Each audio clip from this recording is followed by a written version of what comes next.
Greetings, children of the screen, and welcome to Carry That Weight, the Cowboy Bebop Retrospective, where we're going to go through Cowboy Bebop episode by episode. Today I'm joined by Vic, and we're going to be looking at Session 3, Honky Tonk Woman. Okay, showtime.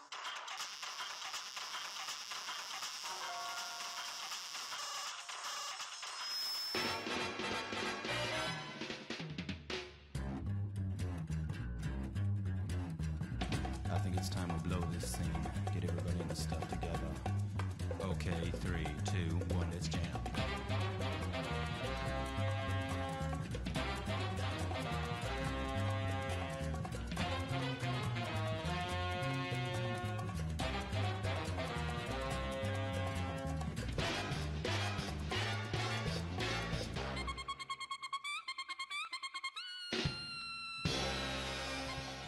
Right on, guys. So, in Session 3, Honky Tonk Woman, we meet Faye. And, man, I have to tell you, we'll get to this in a minute, but what an introduction.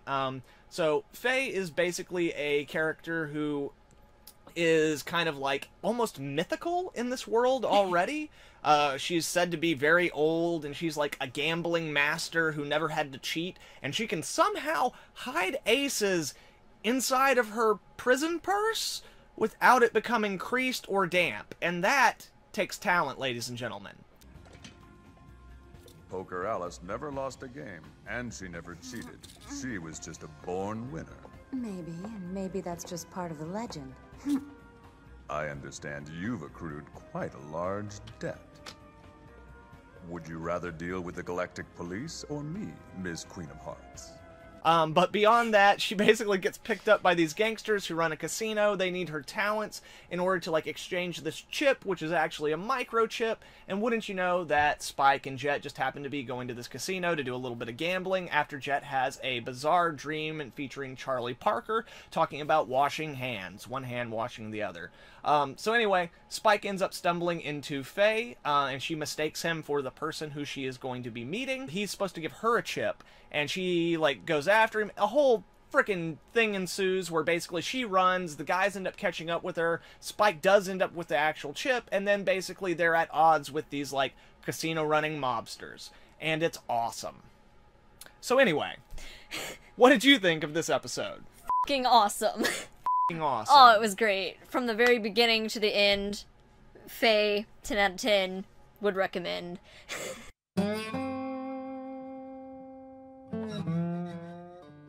So, out of Session 3, what would you say is, like, your favorite thing? I think, okay, my favorite thing would have to be how Faye instantly tries and talks her way out of it. She's like, no, I'm a Romany. Oh, yeah. Just her capacity for bullshit.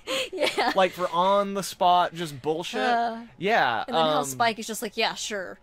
Yeah, and she's just like, and again, like, it's something we do learn about Faye later on, but, like, yeah, she is always with the bullshit, but Faye is that scary kind of bullshit artist, where every lie is 90% truth, and every truth is 90% lie, and you just don't know where the gray area is, where it begins and where it ends.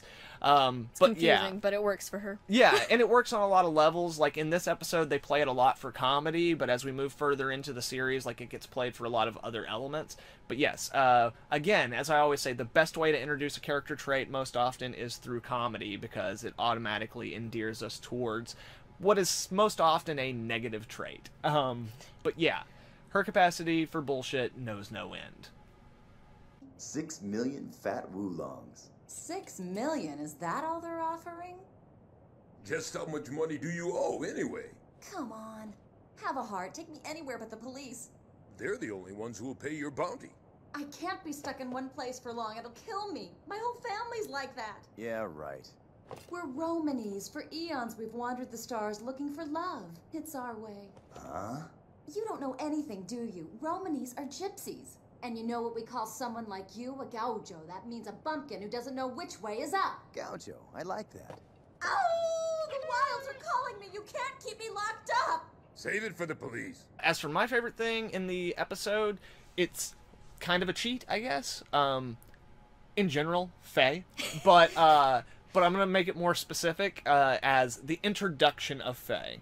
As I said in the opening, I personally feel that the introduction of Faye Valentine is one of the best character introductions maybe in all of cinema.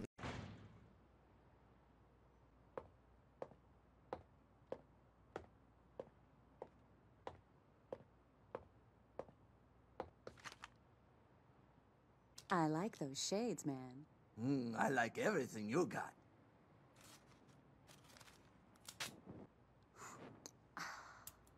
I think you'd fit right in here. You know the first rule of combat?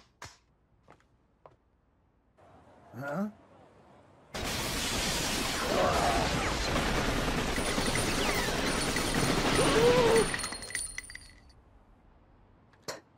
Shoot them before they shoot you.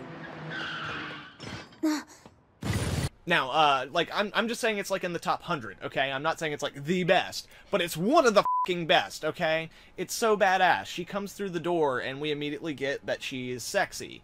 And, like, the way she talks to the dude, we get that she's capable. Then she starts pulling out guns and just gives, like, an awesome one-liner, proves that she's a total badass. And then we see things go horribly wrong all at once, but Faye manages to pretty much, like, in a hail of gunfire, be absolutely fine with not a scratch on her, and then immediately is surrounded by dudes pointing guns at her, and she tries to flirt her way out of it.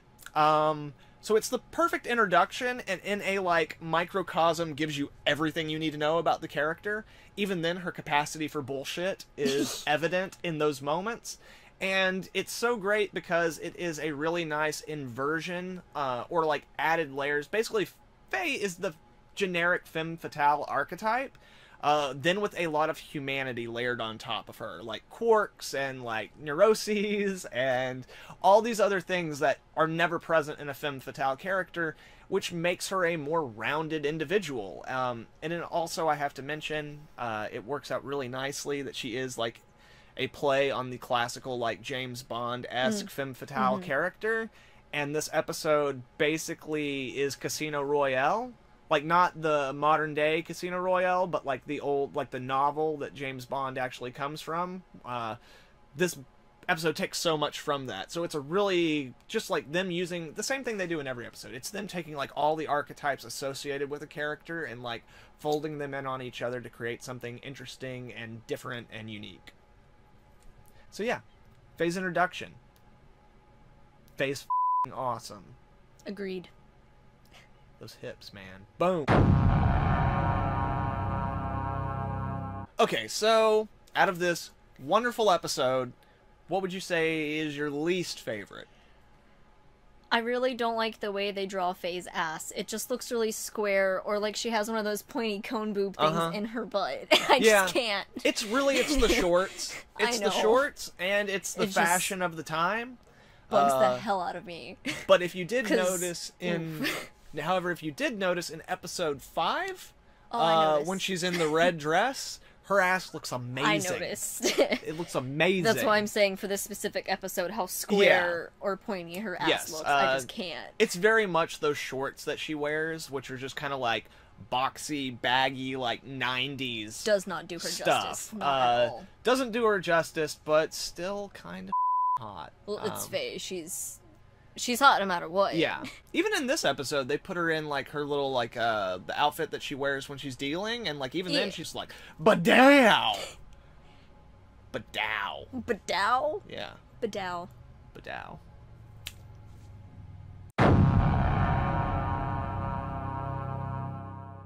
Right on. So as for me, I really like this episode from top to bottom, but there are clearly a few things that are issues in it. I would have to say that my least favorite thing about the episode is there wasn't enough Faye.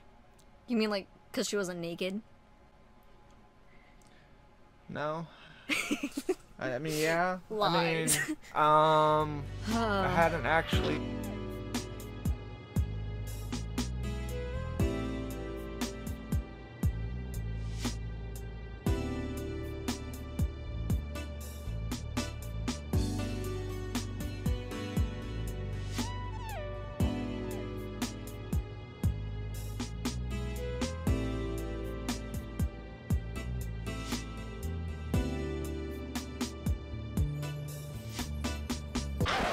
So, no, there wasn't enough Faye in there. Like there could always be more Faye, but honestly, my actual problem with the this episode is just that the ending feels completely removed from the tone and style and archetypal structure of the previous half of the episode. Like, once they meet up with the gangsters and they go out to do the exchange and stuff, it just feels like a different episode.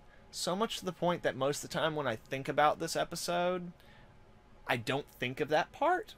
I kind of, for some reason, put that, like, push that into a different episode in my mind. Because, again, like, it has a different tone, it has a different feel, and even though, like, towards the end they pick back up with the original tone, it just feels very separate and different and doesn't really flow as well as a lot of the final acts of the episodes that we've seen. But again, having said that, it's a fucking cool sequence, and, like, there's nothing wrong with it, and again, like, really here, I'm just nitpicking and trying not to think of Faye naked. I'm not trying to not think of her naked. I'm not either, not really.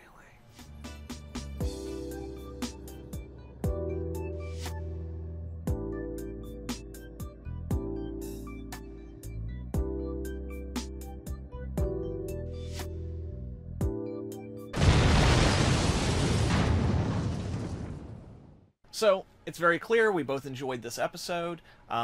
Based on this episode, do you want to continue watching? Hell yes. And would you, based on the 3 now that you've seen, would you recommend it to other people? Yeah. Right on. I definitely would as well. Again, I've seen the whole series, so, like, I'm kind of cheating, but watch f***ing Cowboy Bebop. Do it. Just do it. And when I say f***ing Cowboy Bebop, I don't mean the porn that's online that you may or may not have heard us talking about in the previous But you know what? take, Watch that too. But watch that too. But no, watch Cowboy Bebop, and I'm adding to emphasize the importance of you watching Cowboy Bebop. So watch Cowboy Bebop. And then go watch the porn. Do it. Just do it. Hey, Gaujo. Hello, Romany. Bye. Right on, children of the screen. Thank you very much for joining us once again for Carry That Weight, our Cowboy Bebop retrospective. Later. So if you like this video, then please give it a like and share it with some friends. Also, if you'd like to follow us on Instagram or Twitter, we'll have the links for that in the description below. Right on, guys. Hope y'all all have a good one. Nerd Scum, out. Quite an elaborate way to get acquainted. I'm sure there's fan art somewhere. No, there's straight up Cowboy Bebop porn. Oh! Yeah. Like, there's drawn and animated. It's out there. I've seen it. A weird amount of it involves Ed. But older, obviously. I'm kind of sad I haven't seen it, and I'm kind of curious, but at the same time, I'm like, do I want to see that? You do. You do. I'm gonna stop recording now. Probably. Allez, à bientôt. See you next time. Good night. The real fabulous悲しみが知りたい